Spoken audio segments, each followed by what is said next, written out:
North Shore here, and we've actually, even in my neighborhood here, just about every year, or just, yeah, for about the last 5 years, just about every year, we've had sightings even in our neighborhood here of cougars. Generally, they are not really hanging around here. They're just kind of passing through. So it is kind of exciting that I have yet to see one in our neighborhood, but I keep hoping. So, all right. So what are we going to talk about tonight? We're going to look at something I call, was that a cougar I saw? Because, we are, again, a lot of these different reports coming in. And so we'll talk about that. We'll talk about, how do you ID the identification features of a cougar, that sort of thing. We'll look at their feeding habits and what are they primarily feeding on. So that's the dash and dine component here. We'll look at where they live and where they have lived in some areas of North America where they've been extirpated, that sort of thing. And then we'll also look at right here in our backyard in British Columbia. We'll talk about how cougars communicate to themselves and to us as well. We'll look at some of the numbers that have been estimated, and primarily in British Columbia here. And then we'll start looking at, coexisting with these creatures. Part of that coexistence is going to include things like being proactive in cougar country, whether it be in our yards, our backyards, or whether it be on the trail. And then there's been some really interesting books that have been published over the last couple of years that are talking about really opening up that conversation about cougars in the urban environment. And, is it possible, and it, reading these books, it certainly is, to coexist with cougars. And then we'll end with some questions.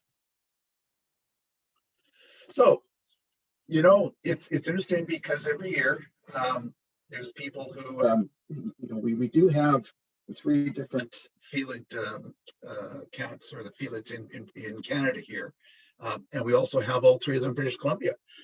So we have the cougar, which is, the Latin name is Puma concolor. We have the Canada lynx canadensis, and we have the bobcat as well, Lynx rufus. Here in British Columbia, or at least, sorry, here in the Lower Mainland, there have been quite a number of sightings over the last while of cougars, and a lot more, or increased sightings of bobcat as well too. Lynx, generally, we're not going to find in the Lower Mainland here. They tend to, their habitat tends to be beyond the coast mountains, kind of past Hope in that area, and then up into primarily into the northern parts of the province as well too, and then spread out across Canada.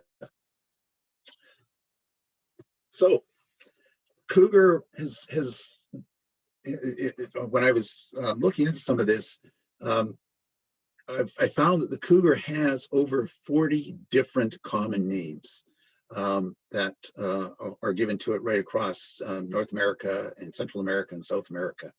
But probably the more common names that we're going to come across would be cougar, which we tend to use more in British Columbia here or in Canada. Down in the United States, they tend to call them mountain lions more commonly. But then they also get the name catamount, panther, puma, and a whole host of other names.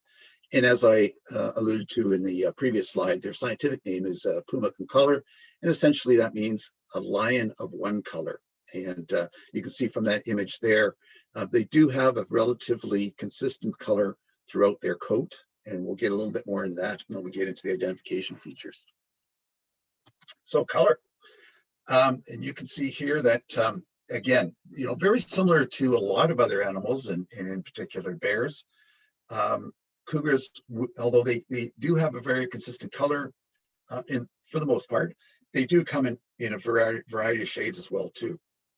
So there's some that will be a light grayish brown color, kind of where they get that kind of cougar tawny look is a lot of them tend to be that color as well too. And then there will be those that will be more of a deeper brown or a reddish brown.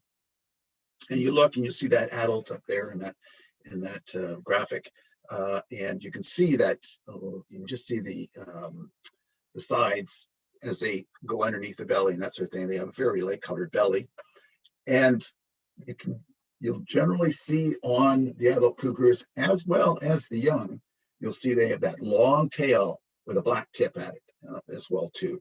So those are some of the physical characteristics that will tell you or will indicate that it's a cougar. And it's interesting because when you look at that kitten there, sometimes the kittens, people will see a cougar kitten and sometimes mistake it for a bobcat, but it's not a bobcat. Bobcats have some similar coloring to them with the spots, that sort of thing. But the difference you will find is that even the cougar kittens, they have that same long tail as their parents do, as opposed to, say, a bobcat that's going to have a very short tail. Cougars, again, you know, they're variety of sizes depending on what their main diet is. But they do tend to be, and when you see them, they're very long, slender type of animals, and they look even longer when you see them walking along a trail with that long, that very, very extended tail that they have as well too. Males on average are a little over 2 meters and longer. Females usually under that, you know, about 1.5 to 2 meters in length.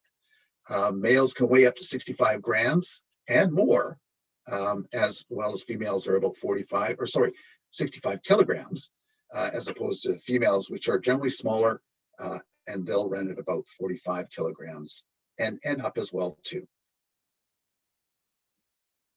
Whoops. So again, we talked about, you know, with the increased sightings of bobcats, people who, you know, aren't really familiar or obviously haven't seen many of these animals, sometimes will, you know, they may see a bobcat, but they might think it's a cougar. But here you can see a little bit of a contrast. You see the cougar as a much larger animal. The bobcat is smaller. It's generally about the size of, say, maybe a larger Springer Spaniel, around that size there. And you'll see that here, this graphic doesn't really show it as well, but they have really long legs to them, or at least, you know, it looks like very much extended legs. And there you see the comparison between the mountain lion, a bobcat, and a domestic cat as well too. So it kind of gives you that idea as, you know, where the bobcat stands in between all that. So, and then of course, I've shown some graphics there of cougar in relationship to a man that's about, or to a person that's about, you know, maybe a little less than 2 meters, and the same thing as the size compared to a person of the same size as well too. So there you can see the size contrast with the bobcat being, you know, considerably smaller. What do they eat? Well, they are a very efficient predator when it comes to their prey. They generally are ambush predators, and there was a study done where they actually showed, they watched a cougar as it was going after deer, and they were finding that on average that same cougar, they originally collared it, and so we were able to track it, and then we were able to watch it that way. They found that on average, that cougar took about 42 minutes in an ambush position, waiting along the trail for its prey to come along. So they're very, very patient animals when it comes down to that. They're about 72% of their diet on average. They rely on deer and elk for their food. But they will feed on a variety of other prey as well too, such as they will go after mountain goats, they'll go after mountain sheep or bighorn sheep, they will eat foxes, they'll eat coyotes, everything right down to birds, so such as grouse. There's even been reports of adult cougars killing bears and eating them as well too. And then of course they go after a host of small mammals, everything from snowshoe hares to even smaller than that. And, you know, when push comes to shove, they'll actually even subsist on insects as well too. Most of their hunting is done at night, and, you know, so they can obviously work under the cover of darkness. And you can see here that one of the things that they'll do is once they've made that kill, they will drag it away from the site where it was killed into a more secluded area.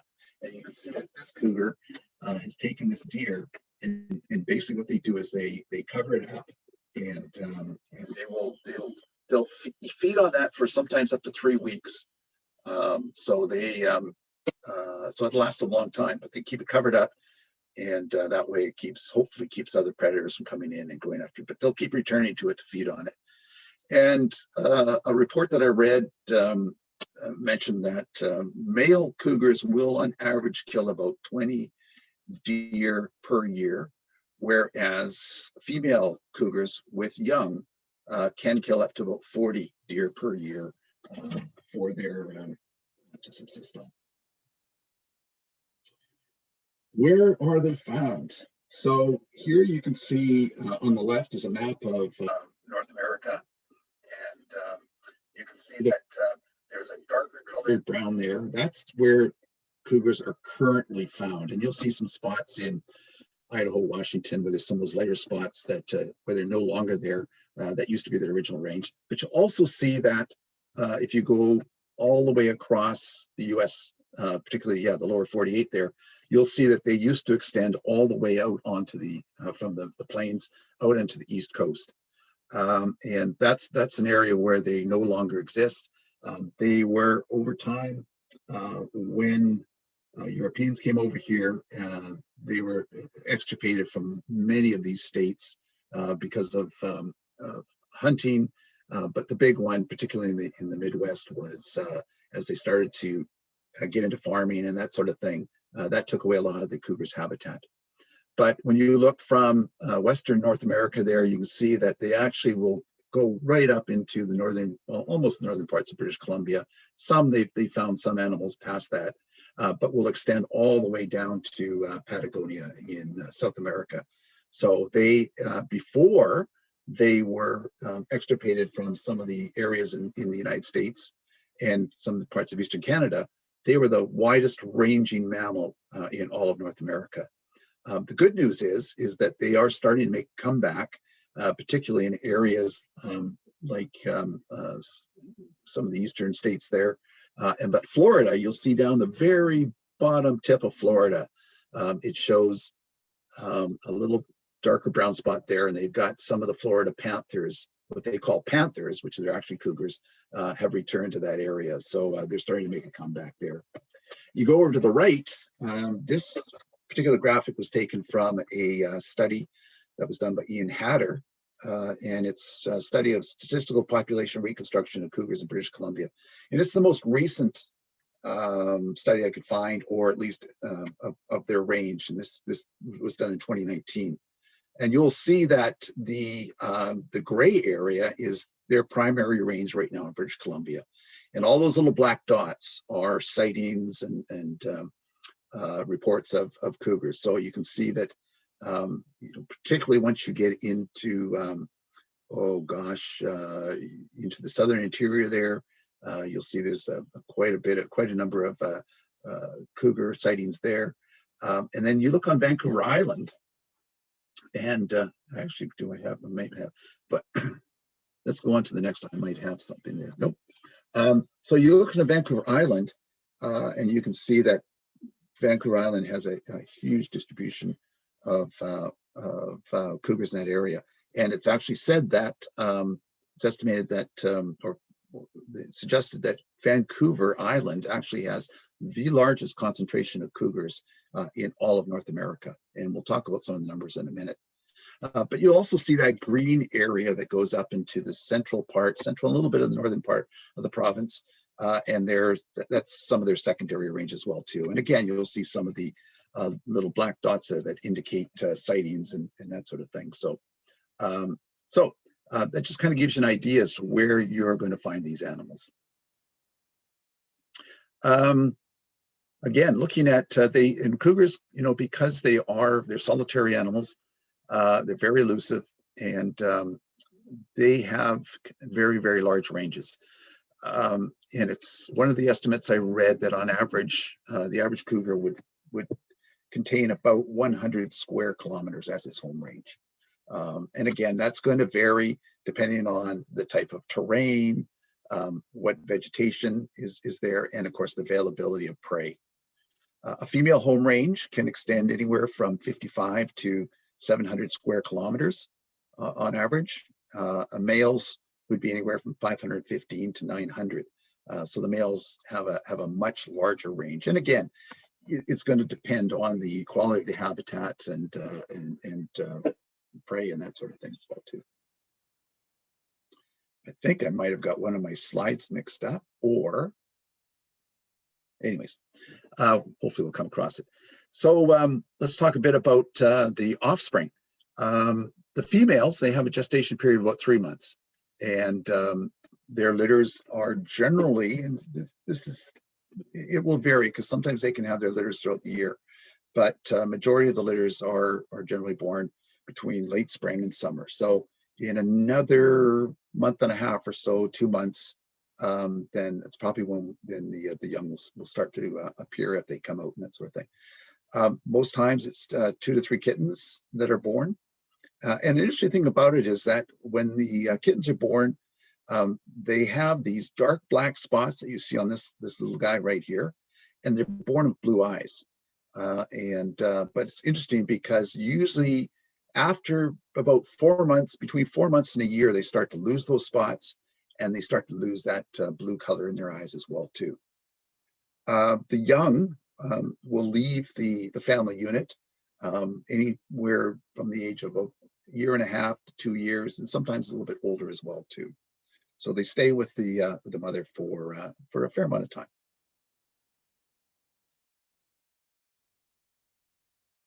Okay, so let's talk a bit about how they actually communicate. And in this case, this is how they communicate amongst themselves. And most of their communication method is used with their olfactory senses. So very similar, bears rely on their olfactory senses immensely, and cougars will to communicate with other cougars. And some of those olfactory senses will be, well, as you can see down here, chemical communication, and that will include things like scrapes. So the cougars will take their 2 back legs, and they'll very methodically and neatly claw back with their back feet piles of duff or type of debris that'll be on the ground. They'll also use scat as a marking and a way of communicating as well too, and probably more so will be urine. And then they'll also get into things very similar to what bears do, scratching and rubbing of trees and things like this. Some of their communication can also they'll also use visual and auditory communication as well too, particularly breeding females. When they're ready to breed, they'll become a lot more vocal with their communication. There are a number of calls and suggested that 4 common vocalizations that cougars have. One of the ones that you're going to hear in a minute is called a caterwaul. You will hear growls. They hiss like cats as well too, and they also have these little chirps or whistles. And it's interesting because one of the things that I have discovered is that they always hear about, you'll be out in the bush somewhere and you'll hear a cat scream, that sort of thing. Apparently they do not do that very often. Most of what they're going to do are the caterwauls. And the other fun fact about cougars is they're classified as one of the small cats in North America, or one of the small cats of the New World, sorry. And they're the largest of the small cats that will actually still purr. So I thought that was kind of interesting. So anyways, I'm going to show you, or I'm going to let you listen to see what a caterwaul sounds like. And this is probably one of the more common sounds that cougars will make. Whoops.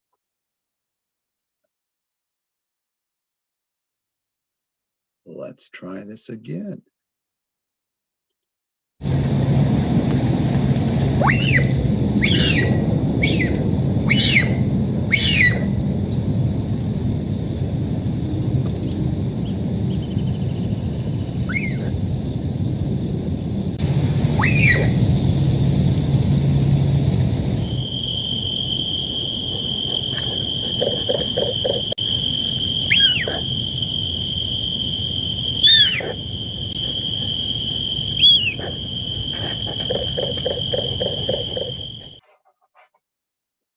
So that's probably one of the more common sounds that you're going to hear. So if you are out somewhere and you hear that, I mean, I would have, if I would have heard that a number of years ago in the bush, I would have never associated that with a cougar. But that's one of the more common sounds that you will hear.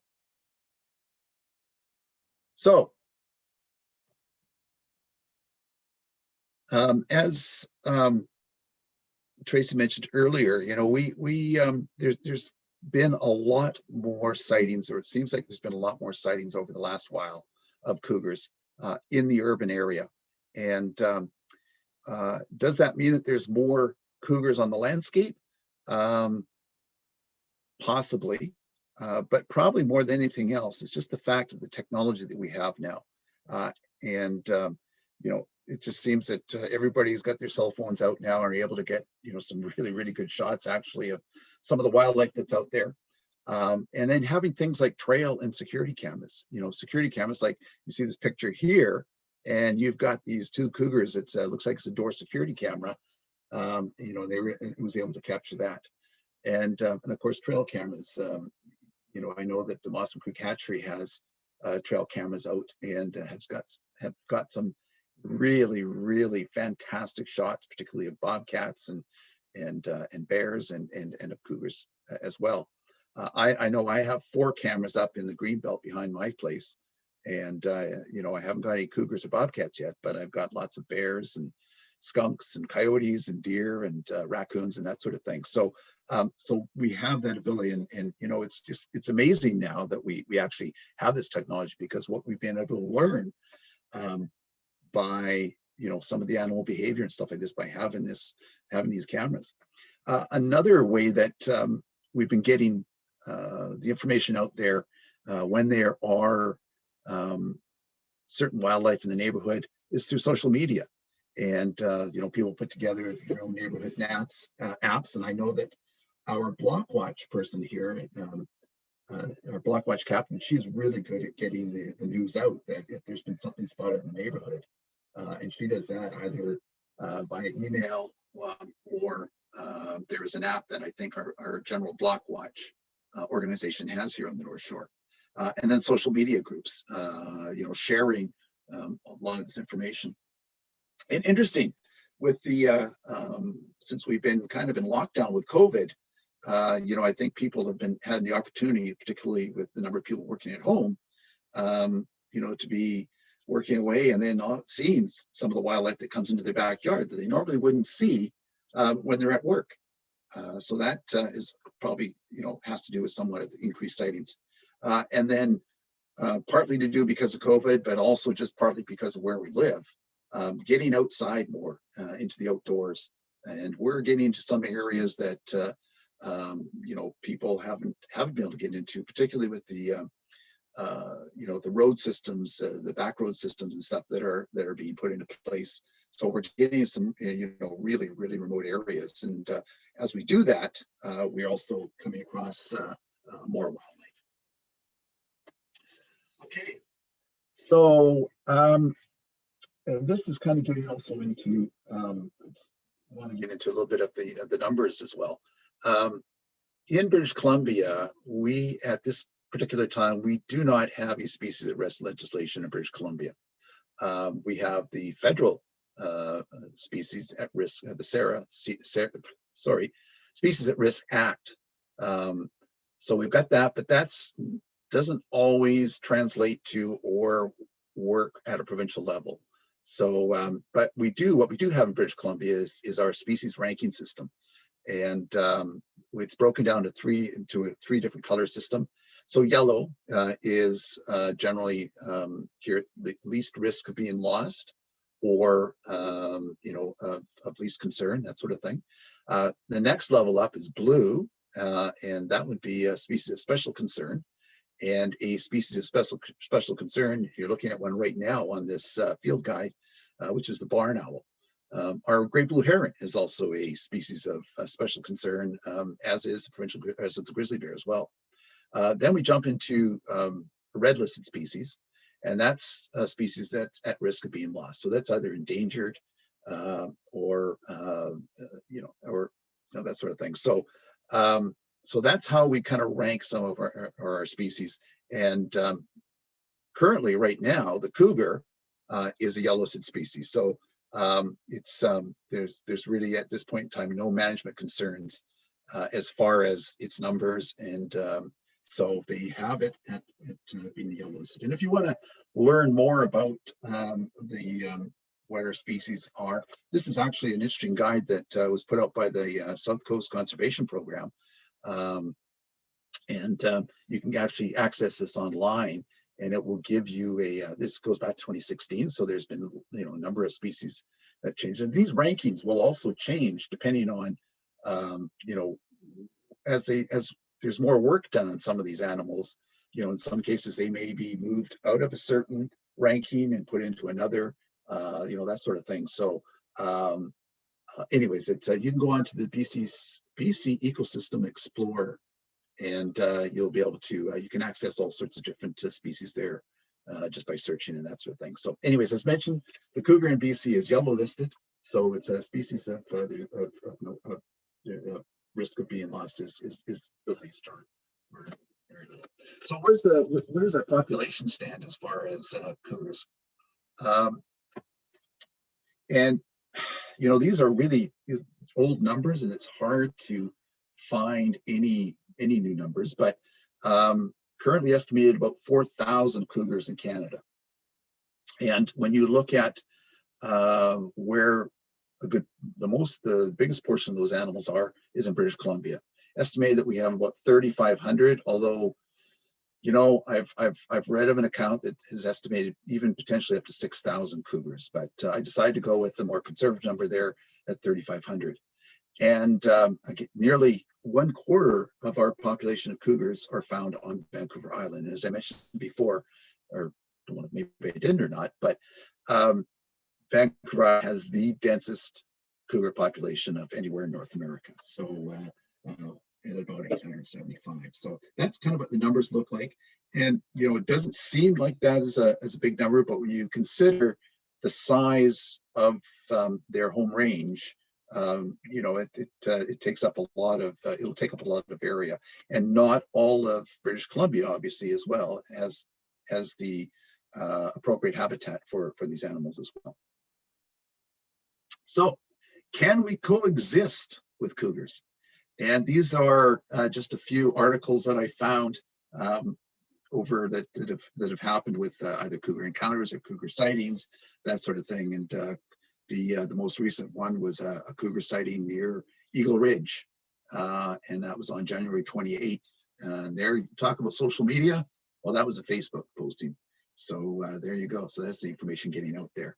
But again, there's a number, and then the graph on the right hand side is just one that was put together by WildSafe BC, and that's just basically showing over the years of 2013 to 2020, and it was obviously this was done in 2020 before the end of 2020, but it gives you kind of some of the numbers of the sightings. So it looks like 2017, it was up about.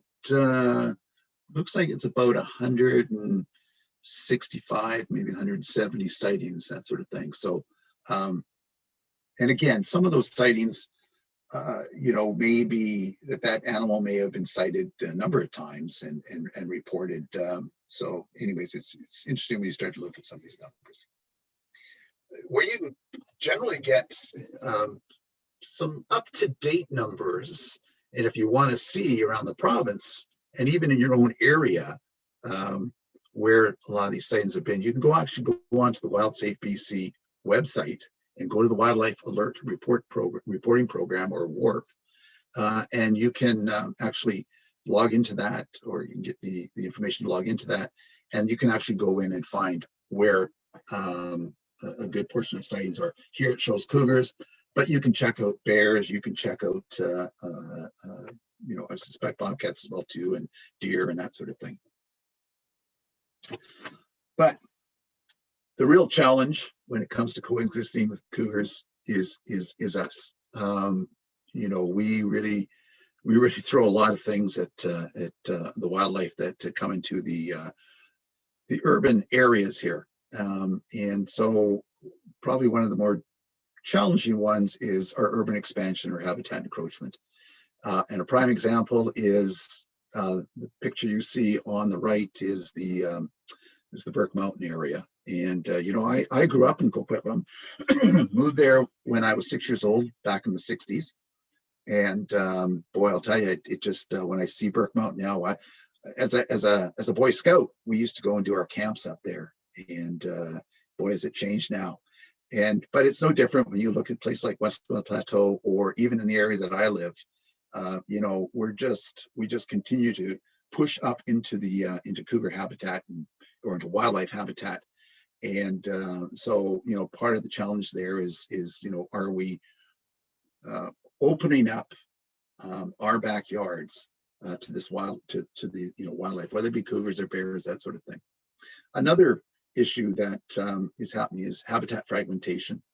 And that can be at a local level like this, or we're seeing it, you know, even in other areas of British Columbia, in more rural or remote areas where we're, you know, constantly putting in road systems and that sort of thing. And that can be very disruptive to all wildlife, not just cougars, but all wildlife.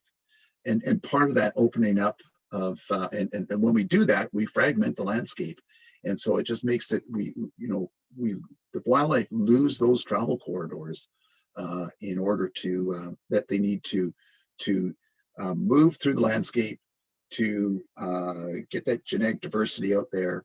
Yeah, it's in many areas it's being lost.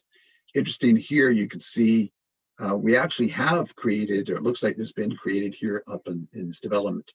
You can see, and I suspect maybe that must be creeks, two different creek systems there, but that would act as a travel corridor for bears and cougars and other wildlife. But it's still, where it's going to bring them into is an urban fringe or an urban area, and that's where very often conflicts start to happen.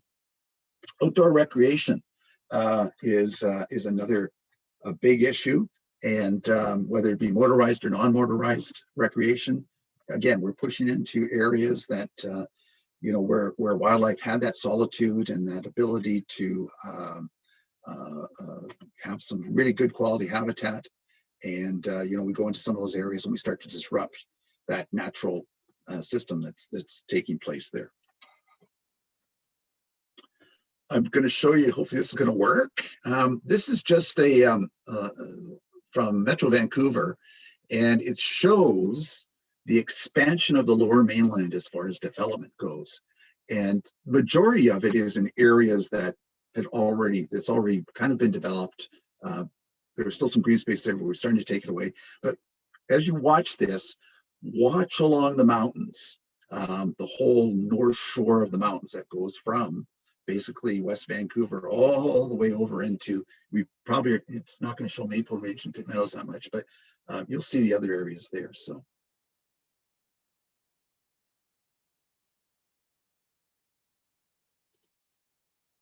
all right, here we go. So watch the mountainous areas.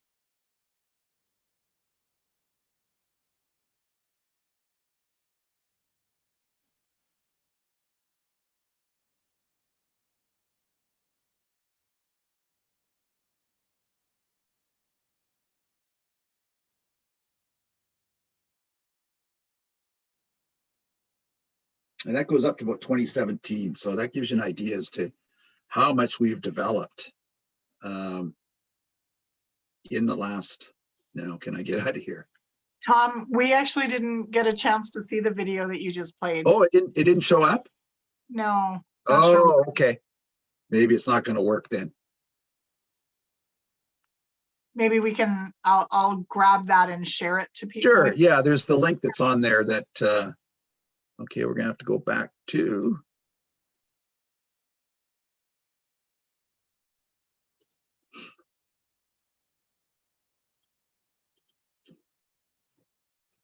All right.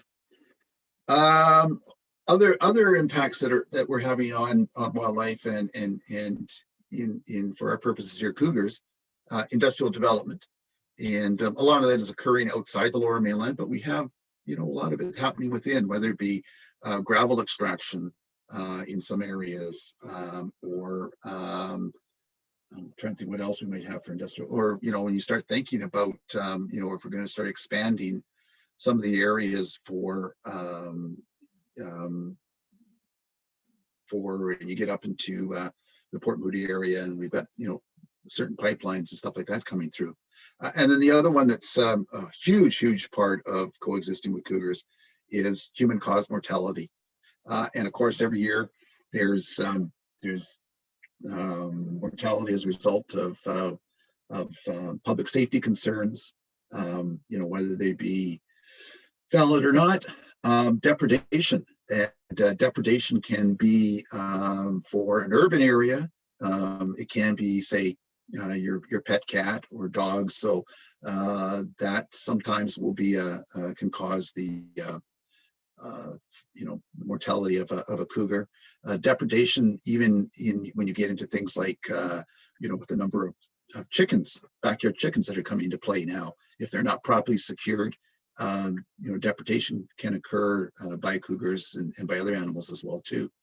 Depredation can also be from a more provincial and even a wildlife management issue.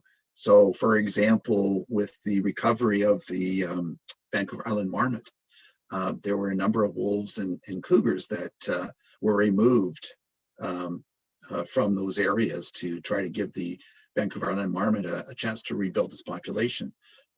So that's depredation. And of course, the one that's front and center right now is the caribou issue in British Columbia, and the issues with, you know, do we or do wildlife managers go in and remove cougars and wolves from going into those areas to try to save those, you know, the last of the small herds that we have.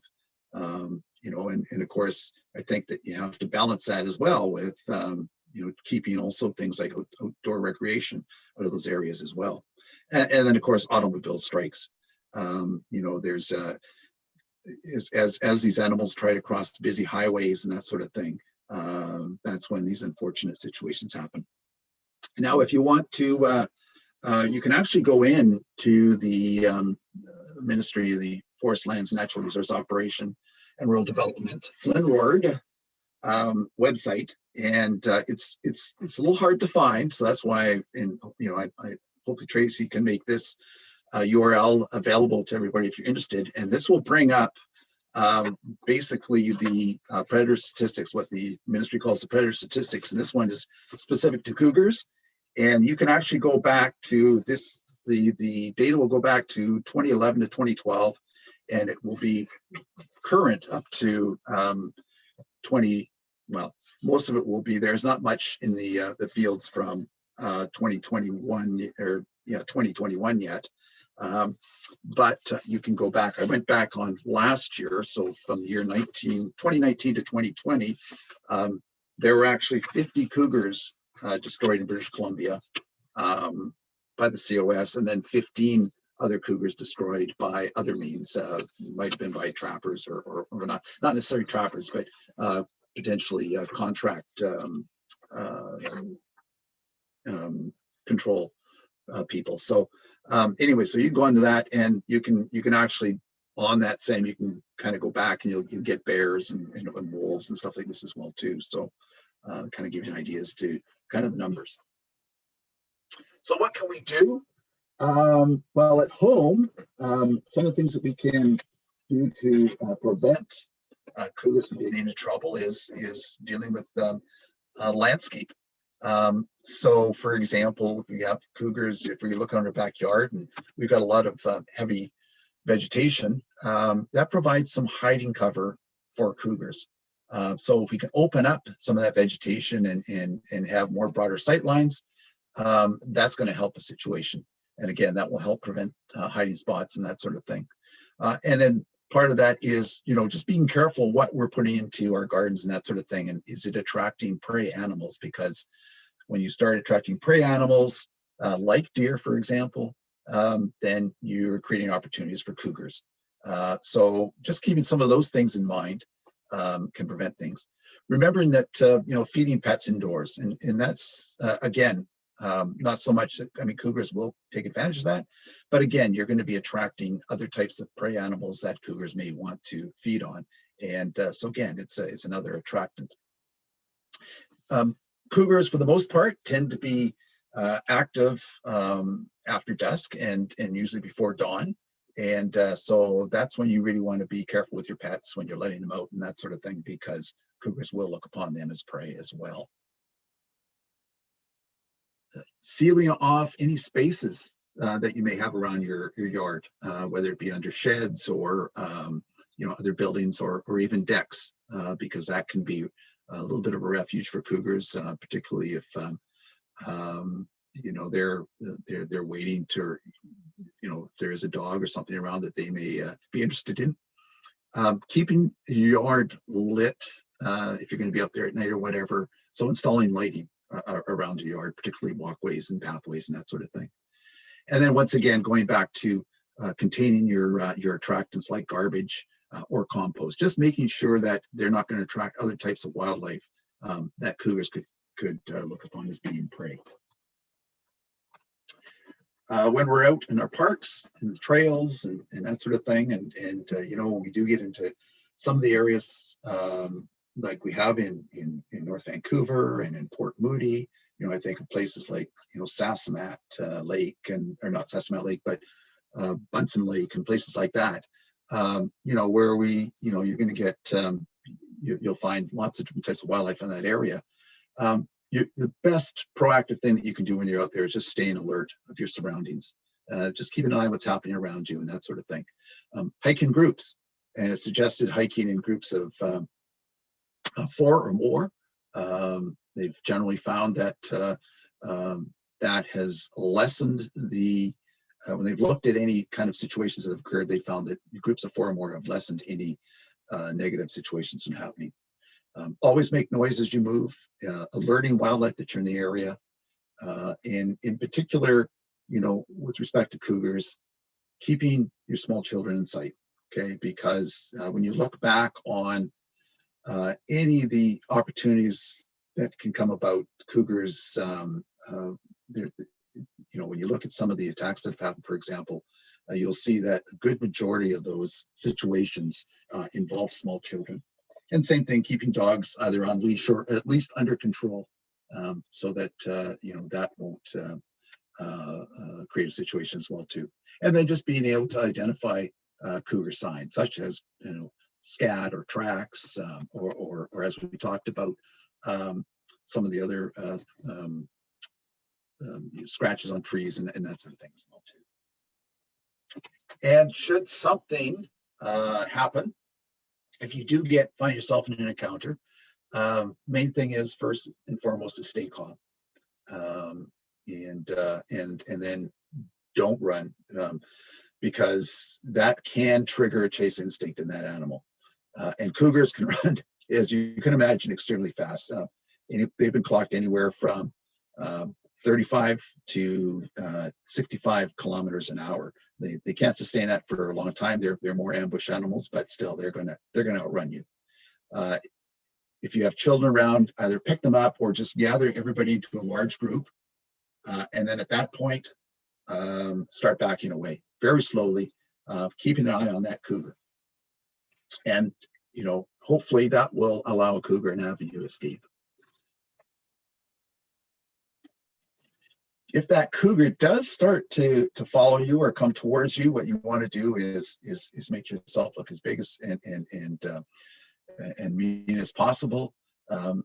Be very aggressive. If you can, throw something at the cougar, whether it be rocks or sticks. Just be careful that you're not making yourself vulnerable when you go to lean down to pick something up. Okay, and then at this point, you also want to maintain eye contact with that cougar.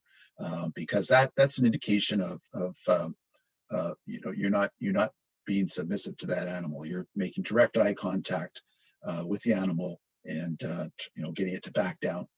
And if you have bear spray, and you should be carrying bear spray, if you have it, use it. And you notice here that I put bear or wildlife spray, because bear spray will work just as well on cougars as it will on a variety of other wildlife as well too. And in fact, one of the conferences I was at, it was a bear conference, but they actually talked about, maybe we need to rename this wildlife spray so that people, have an understanding that it can be used on a variety of animals if you come in conflict with them.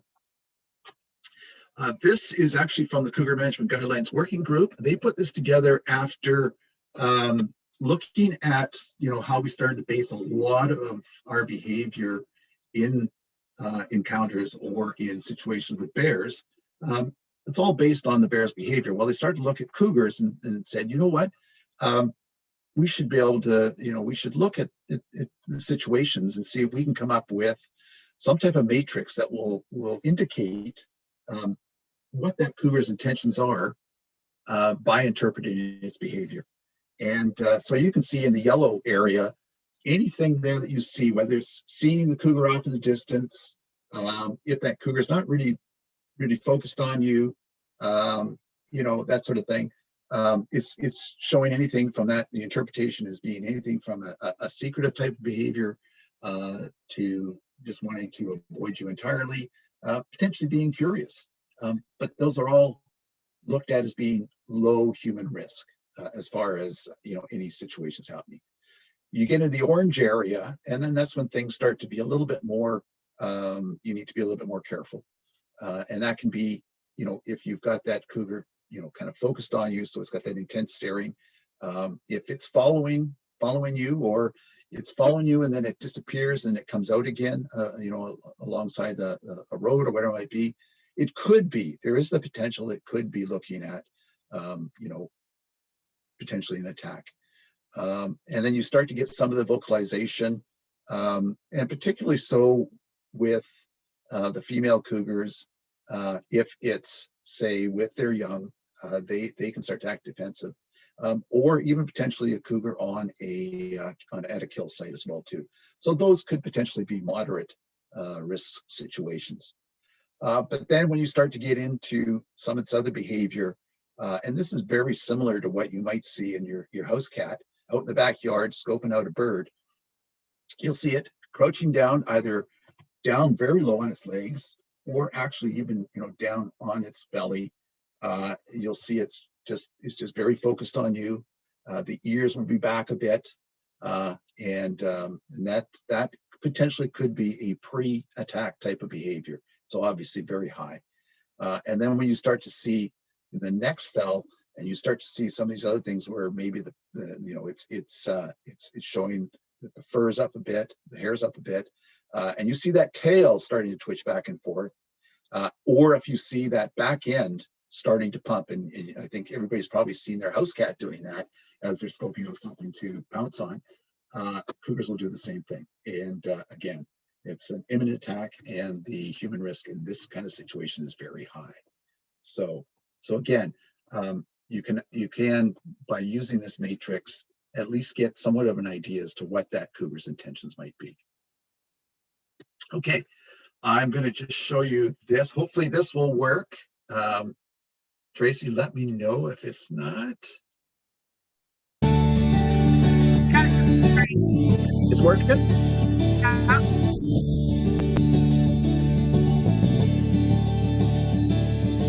Let's talk about a cougar encounter. If you do have an encounter and you're in a space and you both are looking at each other, I want to give you some tips on how to get through that.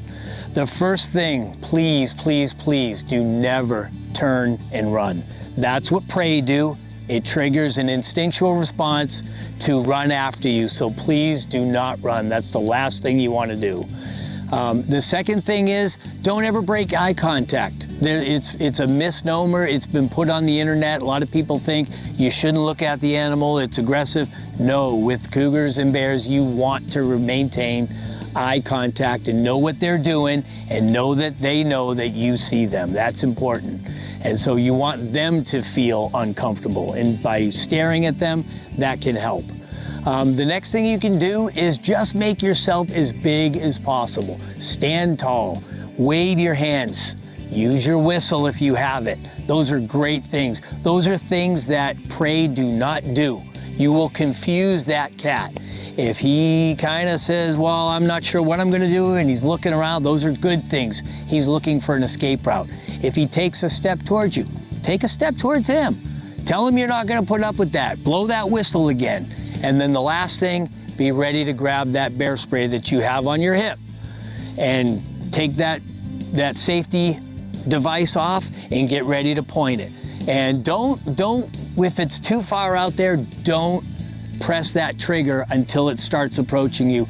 30 feet, 40 feet, that's about where you want to start. Just the noise alone, I guarantee you, will scare away the majority of those animals.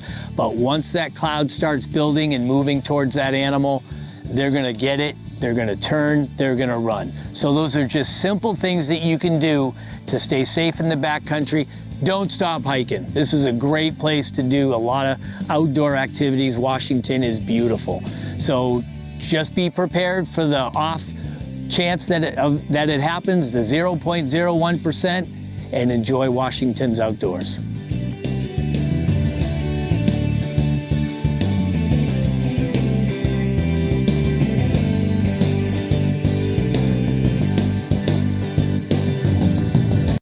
So not really BC focused, but close enough to our border. And Rich Beaujolais, you know, I really have a lot of respect for him. He's I've had an opportunity to meet him at a number of conferences.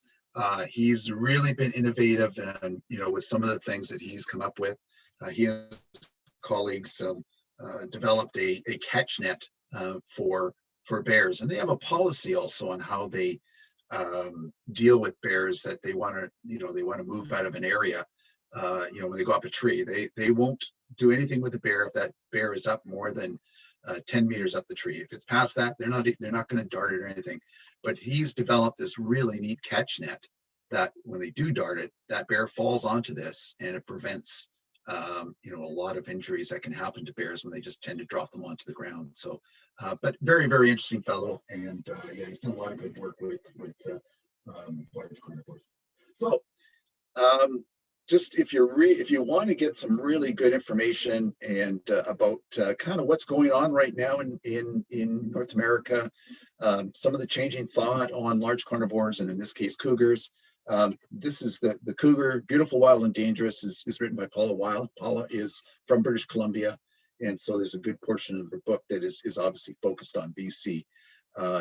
So a very, very good read. One that I just started reading because it just came out this year is The Cougar Conundrum, written by Mark Elbrook. I've used some of his images in this presentation. And again, so far it's quite an interesting book. And then one just good all-round book, if you're interested in carnivores, is The Carnivores of British Columbia. It's a Royal British Columbia Museum handbook, and there's a whole series. This one is carnivores. They've also got them for ungulates. They've got them for whales and dolphins and porpoises. So, you know, every group of animal they have a handbook out for, and it's very good. Lots of good information in there. And in this particular case on all the different carnivores in British Columbia. If you really want to if you want to find out what's happening or how the province, the Ministry of, let's just call it Flynn Ward, and the Ministry of Environment and Climate Change, how they deal with some of these things, there is a procedure manual that their staff, including conservation officers, are supposed to use, and or at least use for a reference and that sort of thing. So that you can get online as well too. If you just do a word search, that'll come up. And then, of course, the Conservation Officer Service, they just come out with a series of fact sheets that are, this one is called Human Cougar Conflict Response Guidelines. And they have the same thing for bears. They have for bear family units and that sort of thing as well, too. And lastly, I'll just leave you with this. And this is an excerpt that I've taken from Paula's book. And it goes, over the centuries, cougars have been revered, feared, persecuted, and protected. As the dynamics of cougar-human relationships continue to evolve, I wonder about the future. How will people perceive cougars 10 or 100 years from now? And what impact will that have on cougars, people, and the environment? In the meantime, I imagine cougars moving through shadowy forests and resting on sun-warmed rocks, living their mysterious lives mostly beyond human view, but watching us and surviving. So that's, I thought, was a very eloquent actual ending to her book. And that's Cougars in Our Backyard. So thank you. And any questions, I'd be happy to answer. So Tom, people have been sending in their questions, and so I was just going to, there's quite a few, but just in an interest of time, I'm going to start going through some of the questions, and if we don't get to them all, we could always, we're going to include a link to the recorded presentation, the links that you provided in your presentation, as well as we can answer remaining questions. I'll send out an email to all the participants that registered, and we'll post that later if that's okay with you. But I have a few questions. Do you want me to just, so from Lenny Robinson, are cougars more active in the vicinity of the Tri-Cities and nearby forest areas at specific times of the year? If so, is there something about their hunting habits that leads to this? So in an urban area, you know what, it's interesting because you know, the number of calls anyways seems to be relatively consistent for a good portion of the year. So just going off of some of the call data here, let's see now, for last year, for April, they had 136 calls, May 240, June 236, July 290, August 312, September 277. And so then they start to diminish somewhat as they get into December, but even then that was about 123.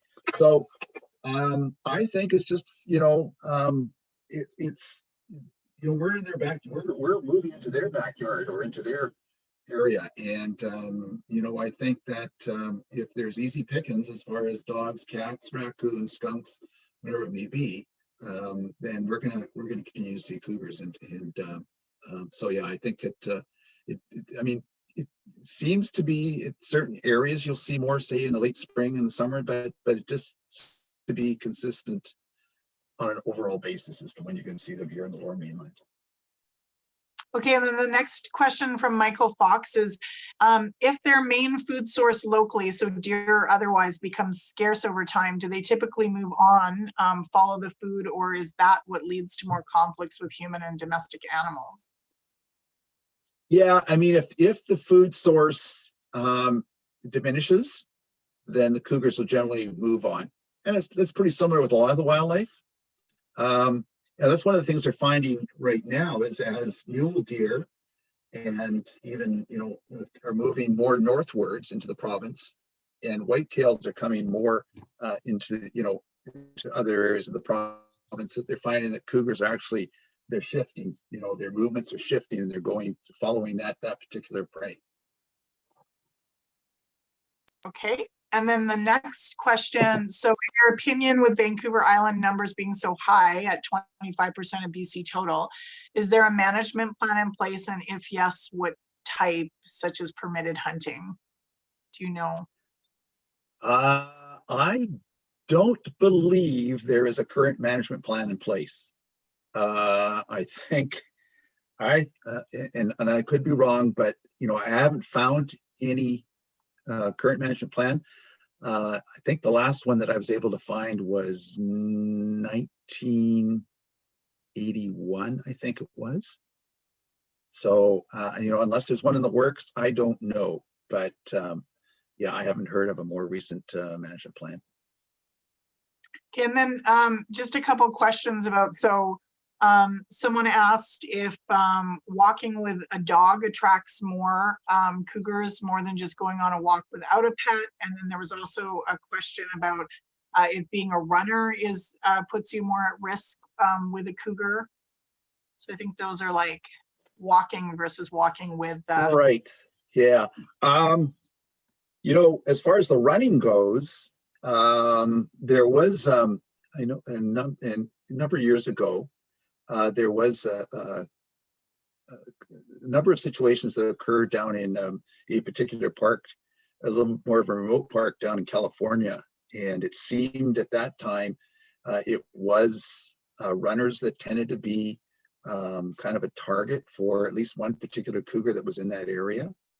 But no, and as far as dogs go, yeah, I think if the dog is close at hand, then I don't think it's going to be a situation. And I think it's going to depend on what the size of the dog is as well, too. You know, small dogs tend to be more of a target than larger dogs. And very often, you know, dogs can be sometimes a benefit because, you know, they can, if there's something up ahead that they detect, sometimes they'll show that apprehension about moving forward. They'll, you know, and they'll start to be a little bit skittish. So I think probably one of the animals I think you got to be a little bit more concerned about as far as if you're walking with your pets is going to be cougars. I mean, sorry, coyotes. They can be. I know we had a situation once where we were working up in the upper part of West Vancouver here, up around the Cypress Mountain area, and a woman came running down the trail, and she'd asked if we'd seen her dog. She had another dog with her, but this dog was just off the side of the trail, and a coyote poked his head up. This little dog chased this coyote, and then it got ambushed by another coyote. And the interesting part about it was, it's a long story, but I ended up finding the dog in my vehicle because I had the door open, and it came out of the bush and went in there. So we actually, that's where we found it. So anyways, but you know, I know there's been situations where people have been out with their dogs and a cougar situation has happened. But yeah, you know, it's again, it's not something that happens all the time. It's very infrequent. And I think it's good advice to keep them leashed and be Yeah. aware. Yeah.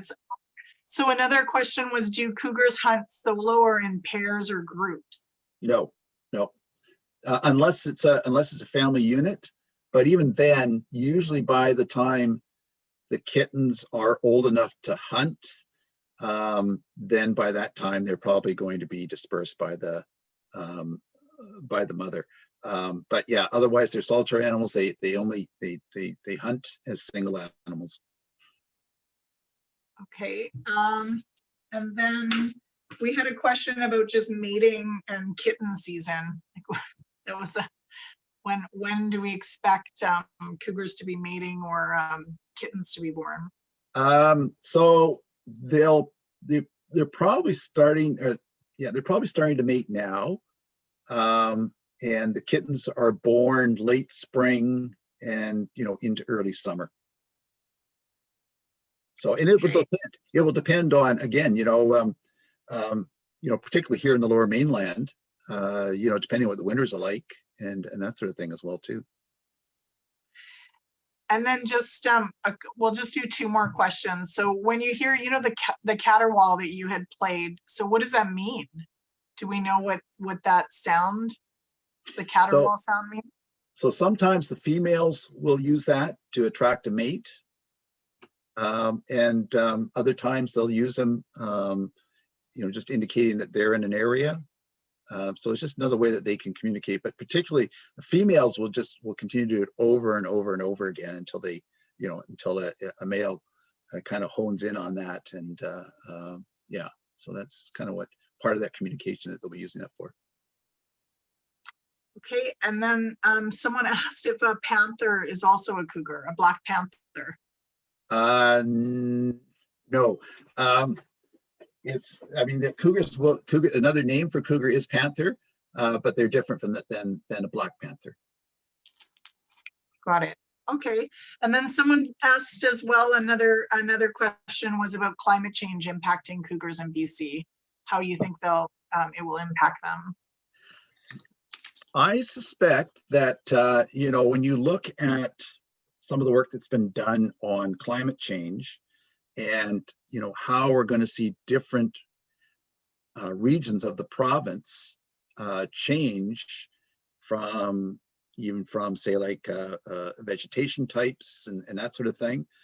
I think as you know, as the province warms up, and particularly, I mean, it's, you know, there's been some speculation that over time you get to areas like central part of British Columbia and areas around like Prince George and stuff like that, that it'll be a much warmer climate that could potentially even be conducive to to vineyards and that sort of thing. And so I think what will happen is that as climate change and continues to kind of march forward, that you're going to have other species that are going to kind of move with that into some of these areas where you're going to have vegetation changes as well.